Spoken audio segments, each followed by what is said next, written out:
Welcome to the series of nationalism in India.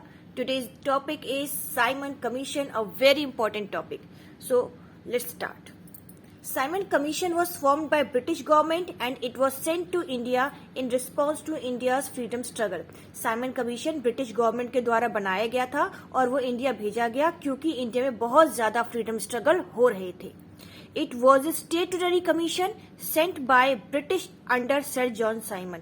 ये एक statutory commission था जो ब्रिटिशर्स के द्वारा भेजा गया था. किसकी लीडरशिप में? सर जॉन साइमन की लीडरशिप में, या इसके हेड जो थे वो सर जॉन साइमन थे.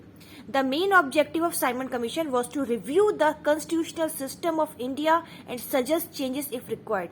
इस कमीशन का मेन ऑब्जेक्टिव था कि रिव्यू करें कि यहाँ पे प्रशासनिक कार्य कैसे चल रहे हैं इंडिया में, और अगर कुछ गड़बड़ी लगती है तो उसमें चेंजेस को सजेस्ट करना कि ये चेंजेस किए जा सकते हैं. Indian opposes Simon commission. India ने साइमन कमीशन का अपोज किया. क्यों? क्योंकि भारत की बात हो रही है, भारत के बारे में बात हो रही है, भारत के प्रशासनिक व्यवस्थाओं के बारे में बात हो रही है और उस कमीशन में एक भी मेंबर भारतीय है नहीं, तो ये प्रॉब्लम थी. तो इंडिया ने इस बात के लिए अपोज किया साइमन कमीशन को. When the Simon commission arrived in India in 1928, पर अपोज करते रहो इंडियन, ब्रिटिशर्स ने भेजा और वो आया.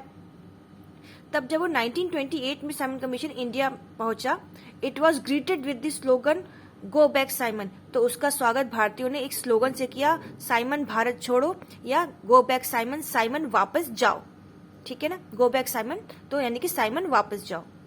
All parties including Congress and the Muslim league participated in the demonstration. इस प्रदर्शन में मुस्लिम लीग, कांग्रेस और कई सारी पार्टीज ने मिलकर प्रदर्शन किया. तो ये है all about Simon commission. I hope आपको क्लियर हो गया होगा.